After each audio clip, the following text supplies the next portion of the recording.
nous parlons musique et évidemment le festival de Prague est une splendeur au niveau musical, plus qu'une réussite, mais on ne peut immanquablement s'empêcher de penser à l'origine du printemps de Prague, ce mouvement de 68 qui était une volonté de libération par rapport à l'emprise de la Russie.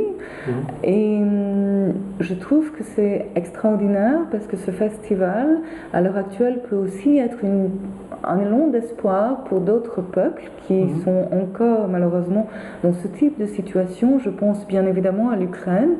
Est-ce que vous pensez que cela peut avoir une connotation? Je pense que la culture en général, et naturellement la musique, grâce à la langue internationale, a joué un rôle très important. C'était source de l'inspiration pour survivre les périodes négatives de notre histoire. Je pense que c'est très pareil aussi pour les autres pays. Par exemple, les pays baltiques. Tous les trois pays ont une grande tradition musicale. Je pense qu'ils ont souffert plus que nous pendant les expériments de dictature du XXe siècle. Et je pense que ce rôle de la musique et de la culture est souvent sous-estimé.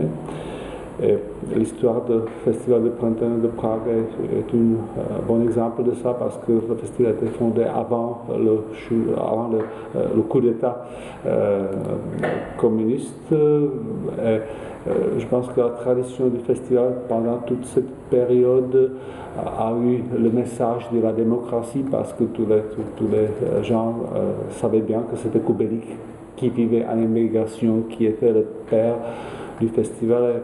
Et on peut dire que pendant une grande période, le festival a été une seule fenêtre ouverte vers le monde, vers l'échange culturel et musical. Je pense que la musique peut jouer ce rôle. Et quand on parle du Festival de printemps de Prague, je pense que ce terme politologique, le printemps de Prague,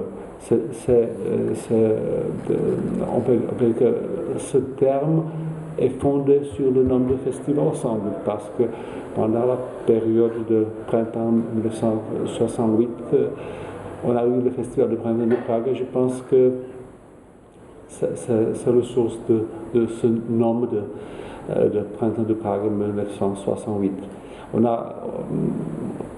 On a l'expérience avec des situations comiques parce que j'ai rencontré quelques journalistes qui pensaient que le festival est nommé sur la base des événements politiques de 1968. Mais il est postérieur.